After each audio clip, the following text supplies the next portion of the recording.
let's talk to her about it. Yep. One of the guys that we could absolutely consider is Governor Scott Walker. And Governor, how are you? Hey, I'm doing well. Thanks for having me on. How did you feel last night?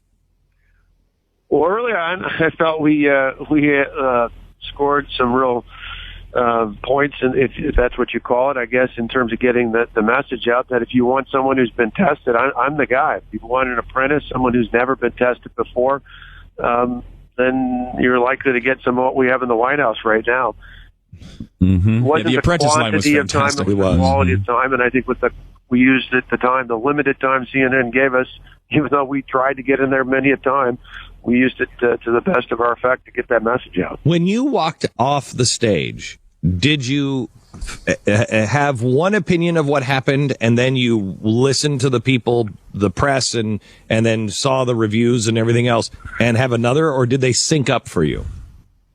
Oh, I think going in, we knew the narrative, no matter what was going to happen, was that they were going to say Carly had a big night no matter what, and obviously they said that.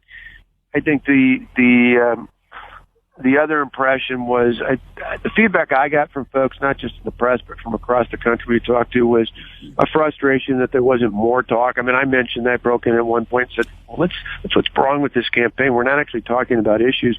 We're talking about personalities. But it seemed pretty clear that CNN was trying to pit people against each other for ratings instead of talking about the issues. I will tell you that I heard you say that, and I heard a couple of other candidates try to get it back on and say, what are we doing? We're attacking each other, and the real target here are the policies that are on the other side. Well, the policies of Donald Trump and the other side of the aisle. And I think that actually, at least for me, because it was such a circus at times, for me, I actually found myself saying about people like you, even Chris Christie, who I am not for at all, when he was saying some things like that, I'm like, yeah, fine. Can we just have an adult conversation here, please? Right, because there's real issue. I mean, I mentioned briefly, I would have loved to have them question, push back, put me on the spot. I've got a plan to repeal Obamacare, literally to repeal Obamacare, and to get Congress to have to pass it by signing an executive order to require them to live under the same rules as everybody else. Ask me about it. Probe me about it. Ask me about my tax plan. Ask about energy independence. Ask about using all the abundance of the energy we have here in America. Ask about any of those things. But those weren't the questions they were asking. It was, well, hey, you said this about this person, or you said this about that person. Ironically, one of my sons pointed out something interesting. He said, Dad, you didn't get asked many of those questions because you don't attack other Republicans. You just attack Hillary Clinton. Let me ask you this, Scott. Let's go through some of these things. I know the tax plan of Rand Paul, which I'm in love with. I know the tax plan now. I heard for the first time flat tax from Ted Cruz, which is great. I heard somebody else say they'll abolish the IRS. What is your... Was that Huckabee? Mm-hmm. What's your tax plan? Yeah, we're going to roll out week by week, so we'll roll out in greater detail. But for us, I mean, I wish I would have got more time on this because I was right in the Reagan Library. Our plan is modeled after the tax plan of '86, what Ronald Reagan did. Simplify the code. He had two rates, brought about one of the most extended periods of economic prosperity in American history. There's a model there. It is a proven model. It has worked. A simple, flat concept that we've done in the past. It didn't just apply to individuals. I think you've got to do the same thing to job creators. We did that. We can actually see more of these jobs that have been parked overseas come back to America and put more of our fellow Americans back to work. But again, instead of spending a lot of time talking about that, we were asked about who took a jab at whom and what they thought about that. And I hope in the future we'll have more chances to talk about tax policy. But we have one right now. All sorts of other things. Hold on just a second. We have that opportunity right now. You got 10 million people across the nation that listen to this program. So let's take that opportunity right now. And let me go back to tax policy. You know, what used to sound really good to me was the Ronald Reagan plan. And if we could get that done, I'd be happy with that. However, we are in such a place now to where I think the bolder the idea, the better the chance of getting it done, because people are tired of eating around the edges. Why not abolish the IRS and give me a flat tax? It's Russia does it. It's 18, 15%, whatever it is. Here's what it is. How much did you make? What's 18%? Put it in an envelope and send it to us. Well, it's pretty similar to what Reagan did. He had two tax rates, same sort of concept out there. Back in 1986, it was 28%. We'd adjust it for current numbers today, which is what we'll roll out.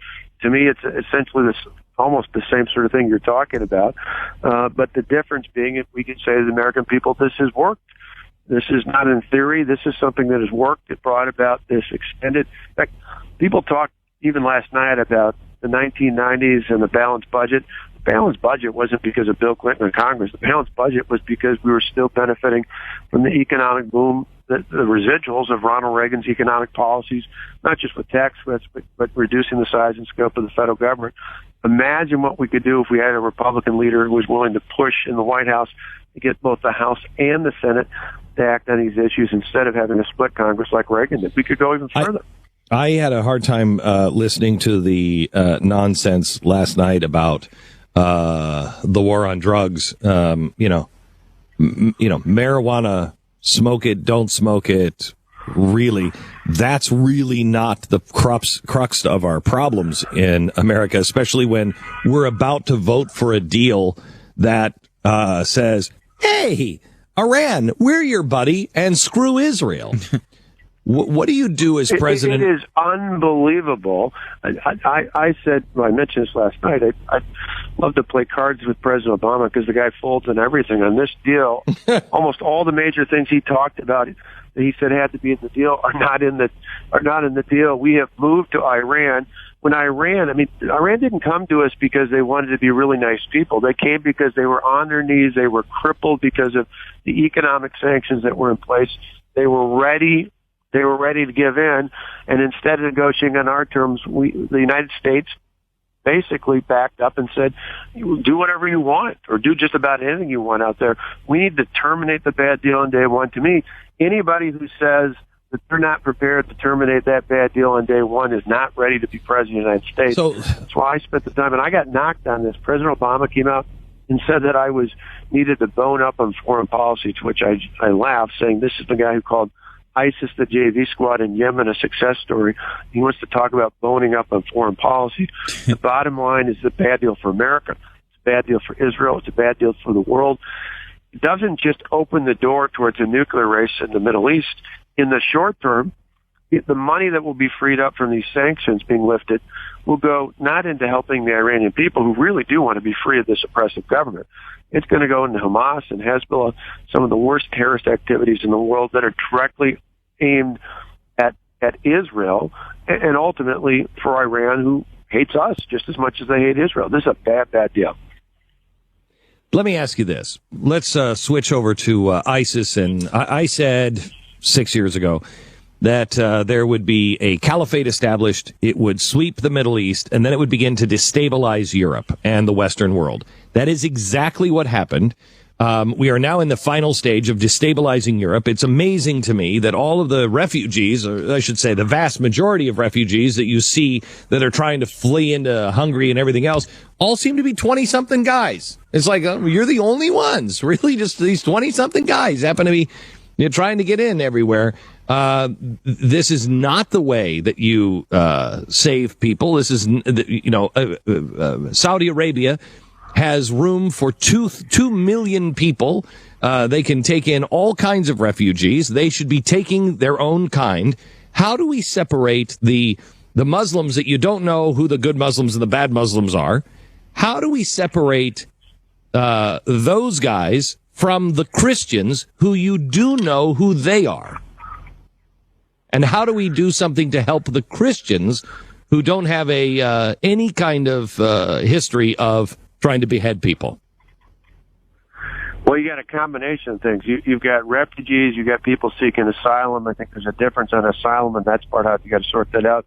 I do think and I've said we shouldn't be taking any more refugees because right now we've already done a lot. Last year we've permanently settled something like 70,000 refugees in total in the United States. We've spent $4 billion on the Syrian crisis. But we picked up whole Somali Muslim communities. We're resettling people who don't want to blend and who are Muslims, and a lot of them are Islamists. We're settling the wrong people. When you talk about refugees, that's the issue. To me, a refugee is someone who's fleeing, but who ultimately should be restored to their country, which Correct. means you got to fix the real problem, as opposed to someone seeking asylum who's fleeing from political and sometimes religious persecutions. Just like you mentioned, the Christians there is a distinction.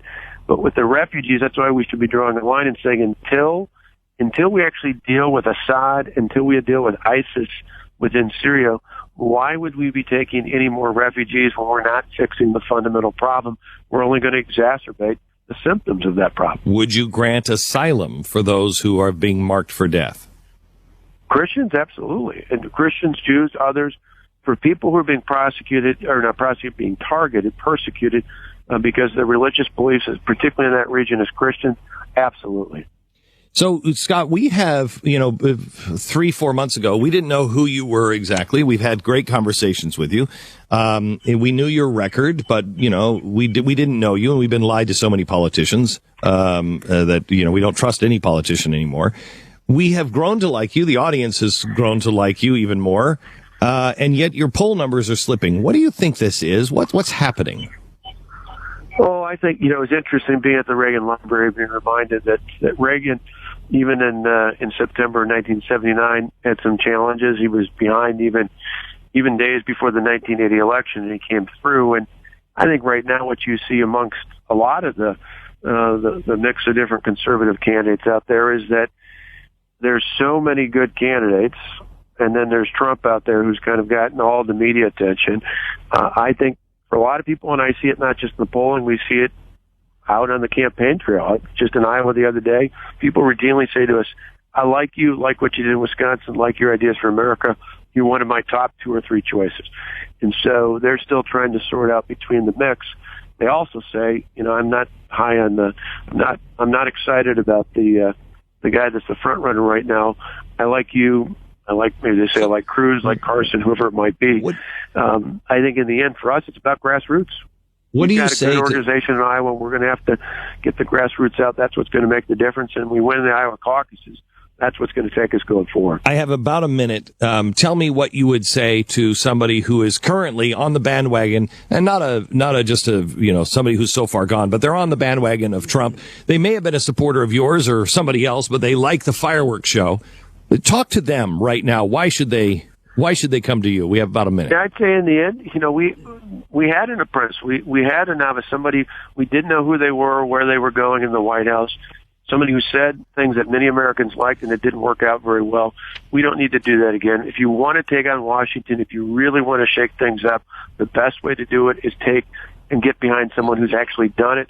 We took on the machine. We took on not just the big government union bosses, all the liberal special interest groups from Washington who tried to stop us.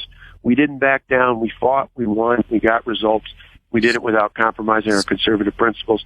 If that's what you want out of the next president, then I'm your guy. Scott, I'd like to sit down with you and talk to you specifically about progressivism, because you are at the belly of the beast and you have taken it on. So maybe next sometime in the future we can actually sit down and have a real conversation about some deep issues about what the country has to choose right now. Meantime, where do people go if they want to help out? ScottWalker.com, ScottWalker.com. We appreciate it. Thanks, guys. Thank you. God bless you, Scott. ScottWalker.com. Sponsor this half hour is Square Trade.